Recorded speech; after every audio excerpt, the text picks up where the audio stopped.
Hola curiosas y curiosos de la historia. ¿Qué pasa cuando el más famoso conquistador de la historia, Alejandro Magno, muere a los 32 años? ¿Dónde quedó su cuerpo? Este es un misterio que ha durado siglos. Alejandro Magno es considerado uno de los grandes conquistadores de la historia. Fue rey de Macedonia, hegemón de Grecia, faraón de Egipto y gran rey de Persia. Fundó ciudades, entre ellas la famosa Alejandría, y su legado se extiende desde Egipto hasta Asia Central. Pero cuando murió, su cuerpo desapareció. Algunos dicen que fue conservado en miel y trasladado a Macedonia. Otros dicen que Ptolomeo I lo interceptó y lo llevó a Egipto. Incluso hay teorías de que fue saqueado por los romanos y algunos de ellos se llevaron hasta su capa y su coraza.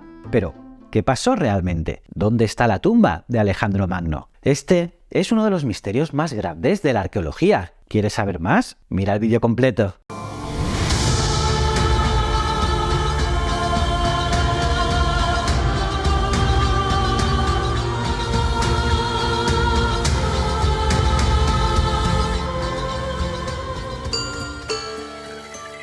Alejandro III de Macedonia fue el hijo de Olimpia de Epiro y Filipo II de Macedonia. Como sucesor al trono, su padre lo preparó concienzudamente para reinar. Lo adiestró para la vida militar, pero también confió al mismísimo Aristóteles su formación intelectual. Y ascendió al trono de Macedonia cuando su padre Filipo murió asesinado. Dedicó los primeros años de su reinado a mantener el orden en los territorios ocupados por Macedonia, que vieron en la muerte de Filipo su oportunidad para rebelarse. Y como gobernante de toda Grecia, continuó con el plan de su padre de conquistar el imperio de Persia, incluyendo recuperar las importantes ciudades costeras de Asia Menor y las islas del Egeo. La expansión de la cultura griega a su paso y sus hazañas lo convirtieron en todo un mito y una figura en ocasiones casi divina. Su dominio e influencia se extendía hasta Egipto, Anatolia, Oriente Próximo y Asia Central. Fundó muchas ciudades, unas 70, y de estas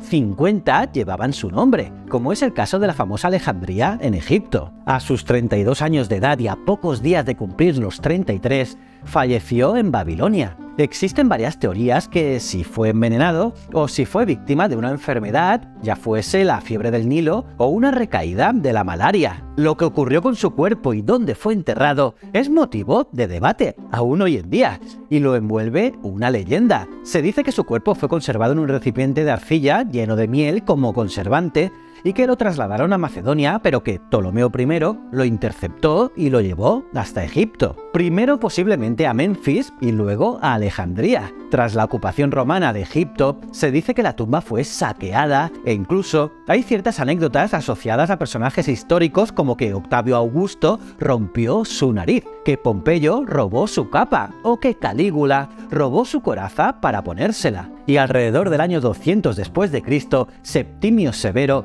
cerró al público la tumba, pero se menciona que su hijo, Caracalla, visitó la tumba con asiduidad por admirar mucho a Alejandro. Pero tras esto se pierde toda referencia a esta tumba y su emplazamiento, aunque autores antiguos como Estrabón o León el Africano describieron la tumba, su ubicación respecto a los restos de la ciudad moderna es todavía a día de hoy un misterio. Y claro, su búsqueda sigue. Por ejemplo, un equipo de arqueólogos liderado por Calíope Limneos Papacosta, directora del Instituto Helénico de Investigación de la Civilización Alejandrina, lleva años excavando bajo la Alejandría moderna y ha descubierto el barrio real de la antigua ciudad. Y es que la tumba de Alejandro se ha convertido en todo un santo grial de la arqueología. Hay quien incluso compara su posible hallazgo con el de la tumba de Tutankamón. Y claro, por ello, los equipos de arqueólogos siguen trabajando. Y quién sabe si dentro de poco o dentro de unos años se produce ese momento eureka tan esperado.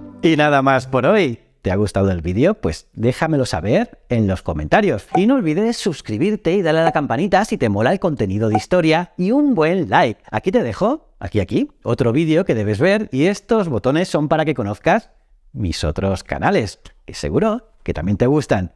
Nos vemos en un próximo vídeo. Y recuerda, el conocimiento es un requisito esencial para la supervivencia. Muchísimas gracias.